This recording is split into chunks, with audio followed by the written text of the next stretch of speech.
From censored files to clear evidence, this is Redacted Realms.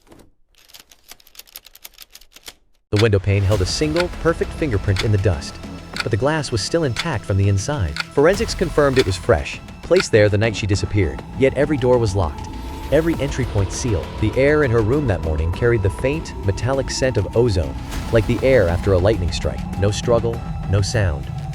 Just the oppressive, damp cold that clung to the walls long after she was gone. And on the floorboards beneath that window, a sticky residue, black as tar, that no lab could ever identify. It was as if something had reached through the solid glass, left its mark, and taken her without breaking a single law of our world. That print wasn't evidence of a break-in. It was a signature. We interred a hollow casket, grieving for a phantom. The authorities sealed the file, case closed. Sarah's face fills the frame, her eyes wide with terror that feels thick in the air. Her breath hitches as she whispers to us, the scent of damp earth and ozone clinging to the silence. My family tried to move on. I bought her dream house, tried to live for us both. Then last Tuesday, a detective appeared at my door. He wasn't here about an old case. This was new, and it was happening now. A black screen fades in, punctuated by the sharp clack of a typewriter. The words materialize, start, and final against the void. The fingerprints in my kitchen were hers. We were Elizabeth and Sarah Miller. Not just sisters, but twins, inseparable from the start. A bittersweet piano melody underscores those early frames, capturing a childhood that felt endless and safe. But even in that sun-drenched yard, there was a quiet, unspoken tension, a faint, metallic scent in the breeze. It was a prelude to the fracture that would come, a whisper of the cold, damp reality waiting just below the frame. Mirror images. We had our own language, our own world. Lizzie was the bold one, the adventurer. I was the quiet one, the follower. Our private universe existed between glass and shadow. But as we got older, fractures began to show. Lizzie was pulled toward darker things, older crowds that smelled of stale smoke and secrets. Our little Columbus house would shake with screaming matches, the air thick with anger and fear. She'd slip out under cover of night, weaving lies like shadows. Her final words to me were a cold dismissal. You wouldn't understand, Sarah. You live in black and white, she whispered, the scent of ozone clinging to the air. That phrase, sticky with finality, hangs in the silence she left behind. The evening she vanished, she claimed she was just stepping out to the treehouse for a cigarette. I watched her cross the damp grass, the scent of ozone hanging in the air. She paused at the base of the tree, her figure stark against the growing shadows. That was the last time I saw her. News headlines flashed. Twin teen vanishes. Police suspect runaway. Family pleads for answers. Investigators found no sign of struggle, no evidence, no body. They settled on the simplest answer. A troubled teen who finally ran away. But I never believed it. Not for a second. Lizzie wouldn't abandon me like that. It took 20 years for me to stop scanning every face in every crowd, hoping to find hers. The scent of fresh coffee in this new kitchen can't mask the memory of that old, damp smell. A phantom whisper, a ghost of her voice, sometimes still catches in the quiet. I relocated to Texas, becoming an architect and purchasing an old farmhouse, the very type Lizzie used to sketch in her notebooks. It was meant to be a fresh start, a clean slate in the vast, open landscape. But from the first night, the house carried a scent, not of dust or age, but of damp earth and something faintly metallic. And sometimes, in the dead quiet, I'd hear the soft, unmistakable scratch of pencil on paper from the room above, or so I believed. The morning's quiet was broken by the doorbell's chime. The low drone of the music seemed to thicken the air around her. A faint scent of ozone crept in, sharp and electric. It was a normal morning. Until that moment, the fragile calm shattered. Detective Mike Carter, his badge catching the dim porch light, stood at the threshold. His weary, kind eyes held a gravity that cut through the night air. He introduced himself with the Travis County PD, a question hanging in the space between them. Sarah's voice dropped to a whisper. The break-in? You found something? The memory of that violated space flooded back. The scent of damp earth and cold metal lingering in the air. I told the deputy nothing was taken, she insisted. But her fingers trembled against the table. That was the unsettling truth.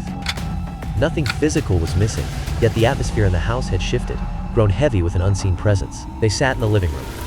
Carter, visibly uneasy. The official report had called it a simple trespass, but our forensics team, following standard procedure, processed the scene. From the kitchen windowsill, they lifted a single, latent print. Sarah's voice was thick with confusion. From the burglar? Detective Carter's jaw tightened, the stale office air smelling faintly of old coffee and ozone from the flickering fluorescence. That's what we thought, he said, the words heavy with a new, unspoken weight. We ran it through every database. The initial scans returned nothing. Then, on a whim, a technician ran the print against the National Missing Persons database. Carter leaned forward, the air in the room suddenly feeling dense and cold. The technician's voice was a tight whisper, laced with ozone and disbelief. Detective Carter. Ms. Miller, we have a match. A 99.8% match. To Elizabeth Ann Miller. Sarah's face went utterly blank.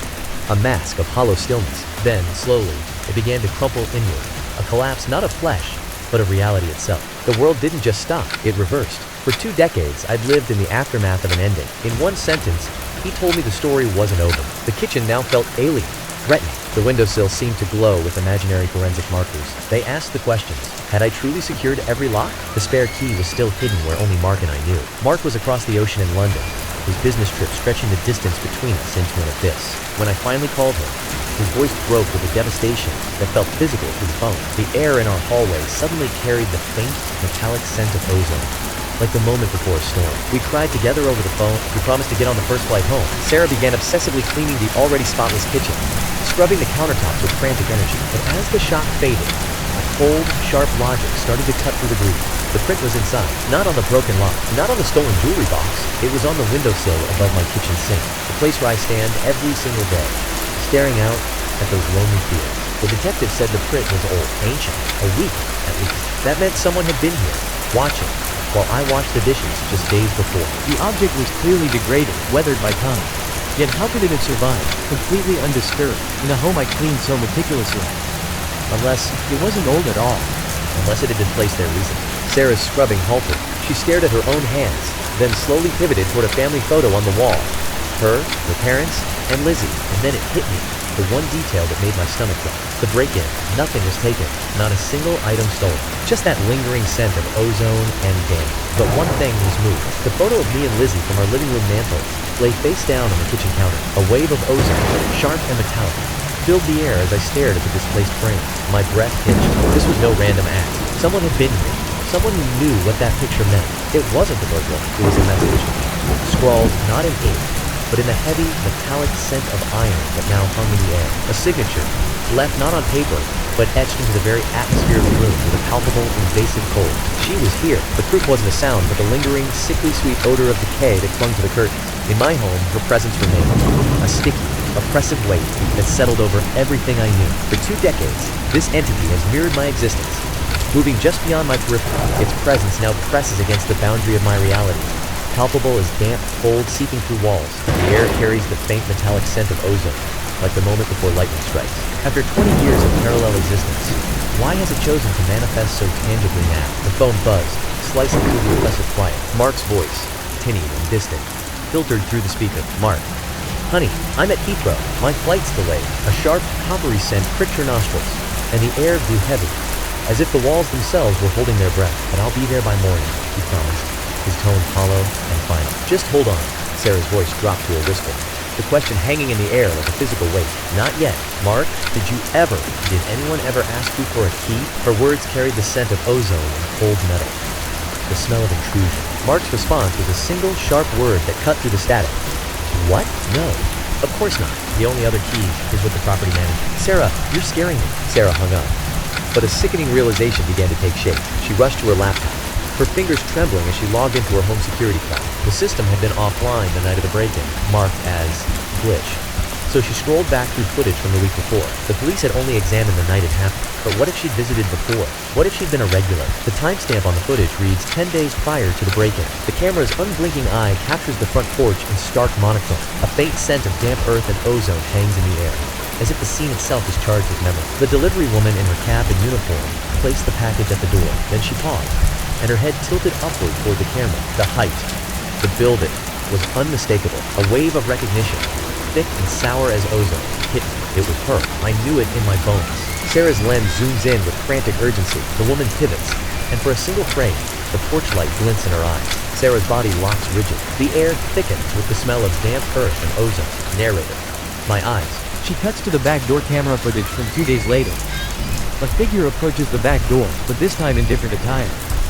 She moves with unsettling ownership, as if this were her own home. Instead of forcing entry, she produces a key from her pocket. The lock turns with a soft click, and she steps inside. Sarah recoils from her computer screen, a hand clamped over her mouth. She scrambled to the kitchen junk drawer, her fingers trembling through a tangle of old keys until she found Mark's spare set. One key was missing from the ring. its absence glaring like a missing tooth. Mark had sworn he never gave anyone a key, but confessed he'd lost his entire set months earlier during a hiking trip. The realization settled over her, a cold, creeping dread that whispered of uninvited entry. We had to get new keys cut. He insisted he must have dropped them somewhere on the trail. The pieces crashed together in his mind with a sickening clarity. The delayed flight wasn't just bad luck, it was a gap in time. His relentless travel, his comforting words that now felt like calculated manipulation. A sudden, metallic scent of ozone filled the air as the truth crystallized. Sarah. He knew, he's always known. Outside, a car engine growled to life, its low rumble vibrating through the floorboards. Not Mark's rental.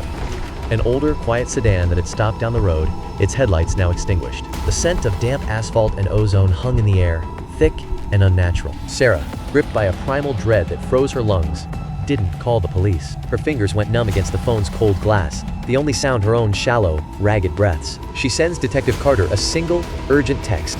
Now, instinct takes over. She plunges the house into darkness, flipping every switch until only the kitchen's moonlit window remains. She stands motionless in the blackened kitchen, illuminated solely by that pale lunar glow. If you want to see a ghost, you have to stand in the dark. Then, a faint scraping at the back door. The handle turned with a slow, deliberate twist. The door swung open on silent hinges, exhaling a breath of damp, iron-scented air. A figure stood framed in the doorway, its form a solid silhouette against the gloom. A figure emerged from the shadows into the pale moonlight. It was Elizabeth. Transformed by decades of hardship, her face etched with lines of a life Sarah could never comprehend. Her gaze met Sarah's, not with joy, but with a heavy, painful recognition that carried the weight of years. Elizabeth's voice, now rough and unfamiliar, broke the stillness. "Hello, Sarah." Sarah's voice trembled, barely a whisper. "Why?" Elizabeth's reply came flat, hollow. "I didn't run away. I was taken by a man." For what felt like an eternity, Sarah's breath caught, a choked sob trapped in her throat. "Elizabeth, I escaped 5 years ago, but I was shattered, consumed by shame. I couldn't come home, not yet. So I watched from the cold shadows, the air thick with the scent of damp earth and distant rain. I saw the ceremony unfold, heard the faint music carried on the wind. I saw you marry him." Sarah's blood crystallized in her veins. Elizabeth's voice dropped to a conspiratorial whisper, heavy with the scent of ozone and old secrets. "His name wasn't always Mark, and he doesn't travel for business, Sarah. He travels to forget, to pretend the girl in Ohio never happened." Outside, the strobing blue police lights painted the kitchen in ghostly flashes as Detective Carter's car screeched to a halt in the driveway. Elizabeth didn't move, her gaze fixed on her sister with a profound, weary sorrow that seemed to carry the weight of years. The air in the room grew thick with unspoken truths and the metallic scent of approaching rain. When she finally spoke, her voice was a low, steady current cutting through the tension. "He didn't lose his keys on a hike. He gave them to me. A peace offering, a way to see you, when he couldn't bear to look at me anymore." The air carried the faint scent of ozone and old paper. My fingers traced the cold, smooth metal before I pressed one ring to the glass. That smudged fingerprint. That was my final goodbye. I'm tired of being his ghost. The back door crashed open with a splintering crack, and Detective Carter's voice sliced through the tense air. "Police! Freeze!" Elizabeth slowly raised her hands, the damp chill of the room seeping through her clothes as the scent of ozone and wet earth filled her nostrils. In the final moment, Sarah's face remained frozen, her gaze walked past the detective at her husband's car, now pulling up behind the police cruiser. Mark's face, illuminated through the windshield, became a portrait of dawning horror. Sarah's eyes met his, and in that moment, she didn't see her husband. She saw the stranger who had stolen her sister.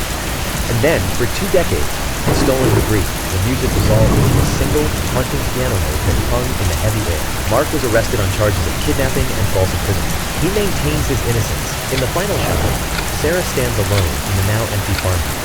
Her finger traces a path along the dusty kitchen windowsill. "They tell me I got my sister back, but the twin I knew died 20 years ago in an Ohio backyard. The woman they found, she's a survivor of a war one never knew we were in, a war my husband allegedly started. So here's my question for you. When someone vanishes, who do you mourn? The person who is gone? Or the person you discover was never really there at all?" The screen fades to black.